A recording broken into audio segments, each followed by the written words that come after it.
سب کچھ ہو بیوی نہ ہو تو تنہائی کا احساس مار دیتا ہے۔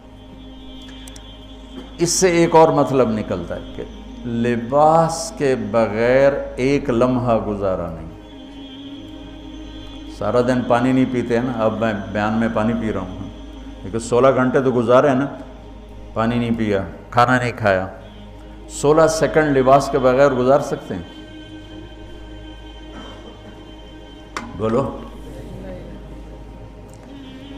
کوئی بھی کمرے میں نہ ہو، تم تنہا ہو، تم کپڑے اتارو تو تم اپنے آپ کو عجیب فیل کرو گے، تم خود اپنے آپ کو چادر میں چھپانے کی کوشش کرو گے۔ ان لباس ایک ایسی زبردست ضرورت ہے بلا دلیل کہ تم تنہا کمرے میں بھی کپڑے اتارو تو تم اپنے آپ کو عجیب سا محسوس کرتے ہو۔ اس سے پتہ چلا کہ بیوی کے بغیر کوئی زندگی نہیں ہے اور خامد کے بغیر عورت کی کوئی زندگی نہیں ہے۔ یہ ہمارا بدبخت معاشرہ ہندی کہ کسی بچی کو طلاق ہو جائے وہ گل سڑ کے مر جاتی، اس کی شادی نہیں ہوتی۔ کوئی جوان بچی بیوہ ہو جائے وہ سسک سسک کے مر جاتی، اس کی شادی نہیں ہوتی۔ کوئی 40-50 سال کا ہو جائے مرد، اس کی بیوی مر جائے، کوئی اس کو لڑکی دینے کے لیے تیار کوئی نہیں۔ اور لباس کا لفظ بتاتا ہے کہ شادی کے بغیر انسان ننگا ہے، اور ننگے انسان کا کوئی کہیں بھی گزارا نہیں ہے۔ لفظ لباس بتاتا ہے کہ ہم اس چیز کو رواج دیں کہ شادیاں ہوں، بیوہ کی شادی ہو، مطلقہ کی شادی ہو، کوئی کس کی بیوی مر جاتی ہے۔ حضرت ابن مسعود کا فرمان ہے اگر میری موت میں 10 دن باقی ہوں تو بھی میں شادی کر لوں گا اگر میری بیوی مر جائے تو۔ ابو ہریرہ کہتے ہیں اگر میری زندگی میں 7 دن باقی ہوں اور میری بیوی مر جائے تو میں 1 ہفتہ بھی شادی کے بغیر نہیں رہوں گا، میں شادی کر لوں گا۔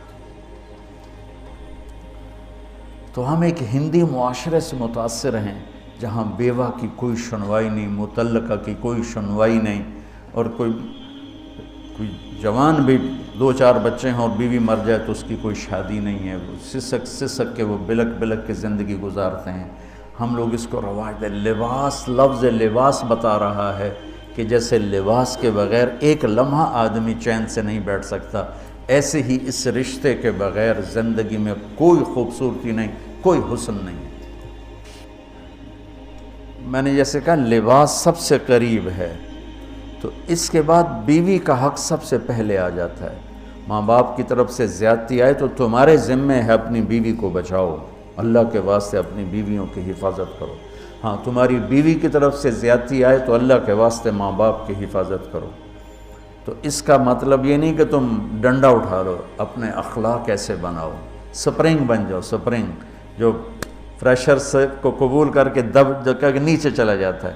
نیچے جانے میں جڑ جانے کا نظام چھپا ہوا ہے کہ جھک جاؤ، ماں باپ ناراض ہو ان کے پاؤں پکڑ لو، بیوی ناراض ہو اس کے پاؤں پکڑ لو۔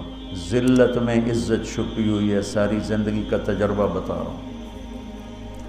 ذلت، اللہ کی رضا کے لیے ذلت اٹھانے میں عزت چھپی ہوئی ہے۔ ہن لباس لکم، کتنا ہی مجھے غصہ چڑھا ہو میں اپنے کپڑے پھاڑوں گا؟ مجھے غصہ آ گیا، میں نے اپنے کرتے پھاڑنے جو کسی یہ پاگل تو کرے گا، سمجھدار دوئے دا کرتا پاڑے گا، اپنا نہیں پاڑے گا۔ اب مجھے بیوی پہ غصہ چڑھ گیا تو میرا لباس ہے، اس کو تار تار کر دوں، گالیاں دوں، تھپڑ ماروں؟ تو ایسا ہی جیسے میں اپنے کرتے کو پھاڑ رہا اور اپنے کرتے کو تار تار کر رہا۔ بیوی کو غصہ چڑھے تو وہ اپنے کپڑے پھاڑتی ہیں۔ کپڑوں کے لیے کتنے حفاظتی نظام ہیں، الماریاں بنی ہوئی ہیں اور ہینگر بنے ہوئے ہیں، کریز خراب نہ ہو۔ جب پڑھتا تھا نا لاہور تو اسکول میں یا کالج کا میں سب سے خوش لباس لڑکا کہلاتا تھا کہ میں اپنی اسکول سے آ کر نا، اب ہاسٹل میں کوئی استریاں تو ہیں نہیں، نہ ہی کوئی نوکر، تو اپنی پتلون کو ایسے ہاتھوں سے استری کرنا اور کر کے پھر تہ لگانا، پھر سرانے کے نیچے رکھنا پھر اس کے اوپر سونا تاکہ خود بخود استری ہو جائے اور کریز ٹھیک ہو جائے، اور رات کو بالوں کے اوپر رومال باندھنا تاکہ بالوں کی سیٹیں خراب نہ ہو جائیں۔ کیونکہ میں نے بال بنوائے تھے وحید مراد کٹ بال، 2 فلم سٹاروں کا ہیئر کٹ چلا، ایک دلیپ کمار کا، ایک وحید مراد کا۔ تو عام جو تھے نا بال کاٹنے والے، وہ 8 آنے لے کے بال کاٹ دیتے تھے۔ وحید مراد کٹ کے لیے 5 روپے لگتے تھے۔ 5 روپے اس زمانے میں بہت بڑی دولت تھی، جب ڈالر 1 روپے کا تھا۔ 5 ڈالر کتنے ہو گئے ہیں جی؟ 500 سے اوپر ہے اب۔ تو یوں سمجھو کہ وہ 5 روپے دے کر وحید مراد کٹ بنتا تھا، تو پھر میں وہ اوپر رومال باندھتا تھا کہ سوتے ہوئے میرے بالوں کا ہیئر سٹائل خراب نہ ہو جائے۔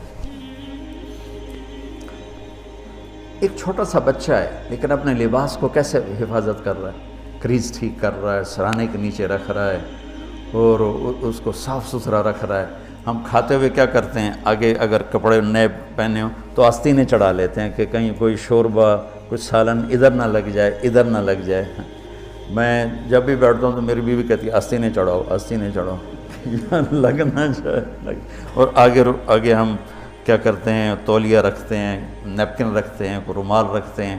بڑے بڑے ہوٹلوں میں جاؤ تو پہلے وہ ساتھ رکھا ہوتا ہے کہ کوئی کھانے کا ذرہ گرے، سالن کا کوئی قطرہ گرے تو آپ کے کپڑے خراب نہ ہوں۔ ہم کیچڑ میں جا رہے ہوں تو ہم اپنے پاؤں گندے کر لیتے ہیں، کپڑے گندے نہیں ہونے دیتے۔ اپنے شلوار اوپر کر لیتے ہیں، پتلون اوپر کر لیتے ہیں، پاجامہ اوپر کر لیتے ہیں۔ تو جب کہیں سے کوئی آنے لگے ایسی ناگواریاں تو اپنے اوپر لے لو، بیوی پہ نہ آنے دو۔ ہم کپڑا بچاتے ہیں یا پاؤں بچاتے ہیں؟ کپڑا بچاتے ہیں، شلوار اوپر ٹانگ لیتے ہیں، کرتے کو یوں سمیٹ لیتے ہیں۔ تو جتنا کیچڑ ہے حالات کا، واقعات کا، اخلاق کا، وہ کیچڑ اپنے اوپر لے لو، بیوی کو بچا لو۔ اور بیوی کیا کرے، وہ جتنا کیچڑ ہے حالات کا، واقعات کا، ناگواریوں کا، اپنے اوپر لے لے، خامد کو بچا لے۔ لباس کا اور کیا کام ہے، یواری سواتکم، یہ تمہارے عیب چھپاتا ہے۔ تو میرا کام کیا ہے، میں بیوی کی کمیاں چھپاؤں، ڈھنڈورا نہ پیٹوں۔ بیوی کا کام کیا ہے، خامد کی کمیاں چھپائے، ڈھنڈورا نہ پیٹے۔ دوسرا کام کیا ہے لباس کا، وریشہ، لباس مجھے خوبصورت بناتا ہے۔ یہ ایک واحد رشتہ ہے جو زندگی کو خوبصورت بناتا ہے۔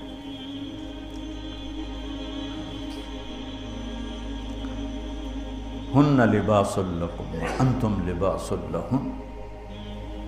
تو لباس کیا کرتا ہے، زیب و زینت۔ لباس کیا کرتا ہے، عیب چھپاتا ہے۔ لباس کیا کرتا ہے، خوبصورت بناتا ہے۔ تو اس رشتے کو خوبصورت بنانا ہے، بیوی خامند کے لیے، خامند بیوی کے لیے۔ کس طرح یہ رشتہ خوبصورت بنے گا، اچھے اخلاق کے ساتھ، اچھے اخلاق کے ساتھ۔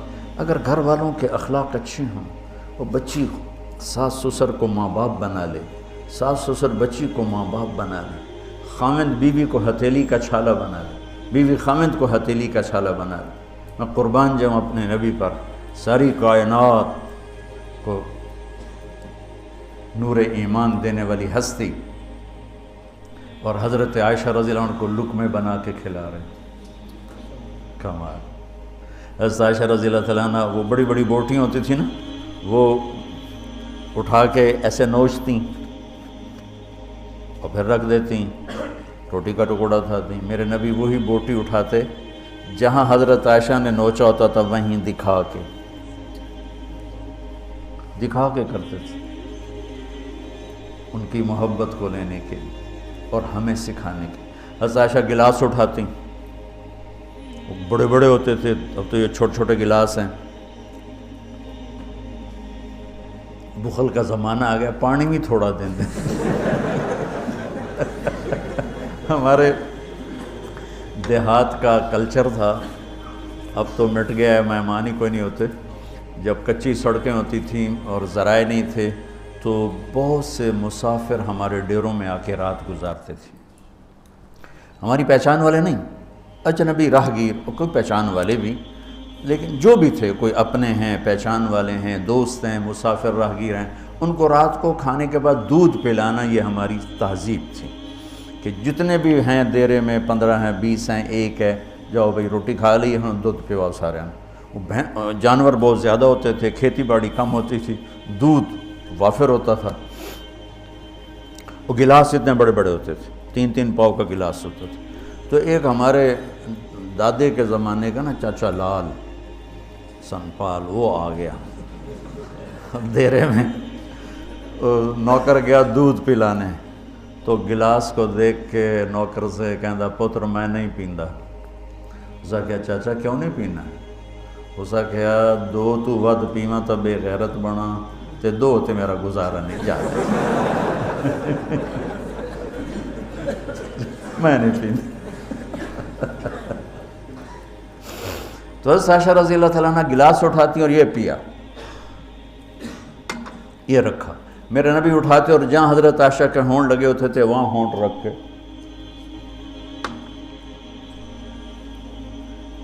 یہ زندگی سکھائی ہے۔ یا عائشو، کیا محبت سے بولا عائشہ نے، یا عائشو، یہ عاشقانہ انداز ہے، محبوبانہ انداز ہے۔ یا حمیراء، عائشہ آؤ دوڑ لگائیں۔ عائشہ مجھے پتہ چل جاتا جب تو میرے اوپر ناراض ہوتی ہے۔ حضرت عائشہ نے کہا وہ کیسے؟ کہ جب تو میرے اوپر ناراض ہوتی ہے نا تو یہ نہیں کہتی مجھے رب محمد کی قسم، تو کہتی مجھے رب ابراہیم کی قسم۔ جب تو میرے اوپر راضی ہوتی ہے تو کہتی ہے مجھے رب محمد کی قسم، اور جب تو میرے اوپر ناراض ہوتی ہے تو کہتی مجھے رب ابراہیم کی قسم۔ کہ یا رسول اللہ صلی اللہ علیہ وسلم نام ہی آپ کا نہیں لیتی، میرا تو دل آپ پہ کیا، میری جان قربان ہے آپ پر۔ عرب کے ماحول میں اظہار عشق عیب تھا بیوی سے، ہاں معشوق سے اظہار عشق ساری شاعری بھری پڑی۔ تم نے شعراء جاہلیت پڑھو یا بعد کو پڑھو، بھری پڑی۔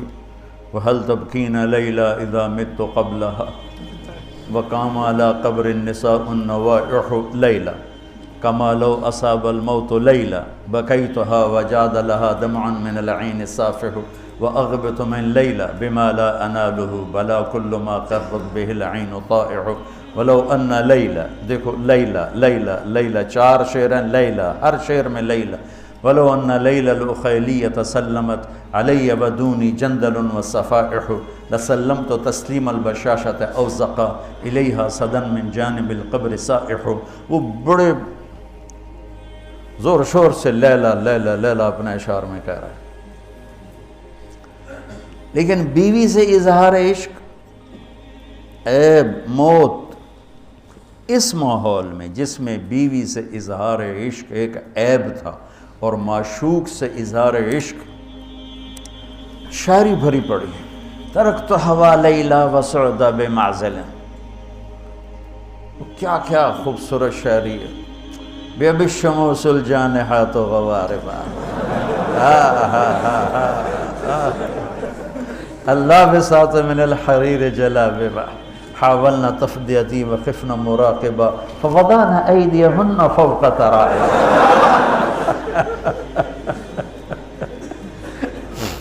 عرب کی شاعری بھری پڑی ہے عشق و معشوقی سے۔